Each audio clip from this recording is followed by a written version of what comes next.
Could the existence of God be an inevitable conclusion within the multiverse theory? This question, while seemingly paradoxical, forms the crux of a fascinating debate that has been echoing through the hallowed halls of academia and beyond.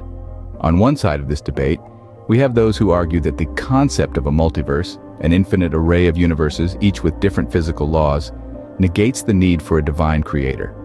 These proponents often point to the multiverse as a tool to explain the fine-tuning of our universe without invoking God. They argue that in an infinite number of universes, it's inevitable that one like ours, with its precise conditions necessary for life, would exist. This view, however, is not without its critics. Physicist George Ellis, for instance, in his article titled "Physics on Edge," stated that theoretical physics and cosmology find themselves in a strange place. Scientific theories have since the 17th century been held tight by an experimental leash. In the last 20 years or so, both string theory and theories of the multiverse have slipped the leash. Similarly, science journalist John Horgan states, "These multiverse theories all share the same fundamental defect. They can be neither confirmed nor falsified. Hence, they don't deserve to be called scientific, according to the well-known criterion proposed by the philosopher Karl Popper."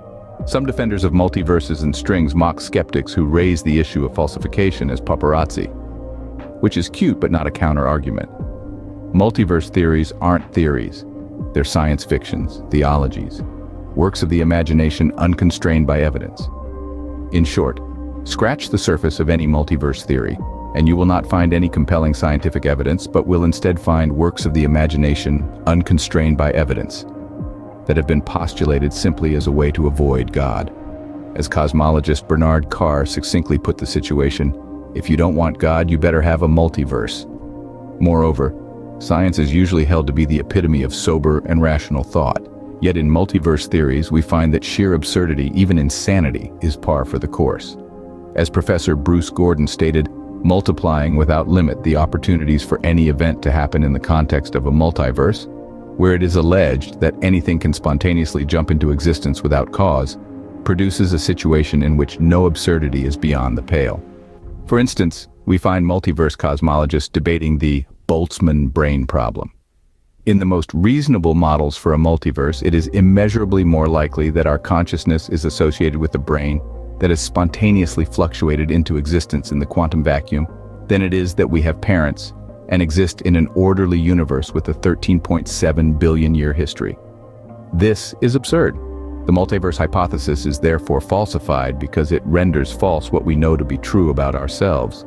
Clearly, embracing the multiverse idea entails a nihilistic irrationality that destroys the very possibility of science. Moreover, since every possibility is realized in a multiverse, then God must also be inevitable in the multiverse. As experimental physicist Rob Sheldon explains, in a multiverse, everything is possible, including designers. So I really don't see this as a logical atheistic solution. It reeks of terrified desperation. In his article titled "Why Most Atheists Believe in Pink Unicorns," theologian P S Pruett further elaborates, stating, "Since anything can happen in the realm of infinities, one of those possibilities is the production of a being of vast intelligence and power. Such a being would be as a god to those like us, and could perhaps breach the boundaries of the multiverse to, in fact, be a god to this universe." The Babylon Bee, very humorously, puts the irresolvable dilemma for the multiverse atheist as such. The ardent multiverse proponent went on to state that he readily accepts that a universe governed by Mr. T riding a cyborg ostrich is possible. Also, one with floating flaming bears instead of stars, one that contains planets full of hairy toasters made out of grape-flavored pudding, a universe that is just one humongous chicken in a bikini.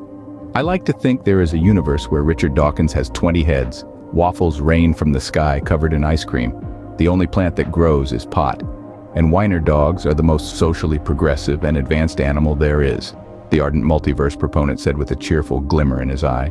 Also, there are only ponies, no horses.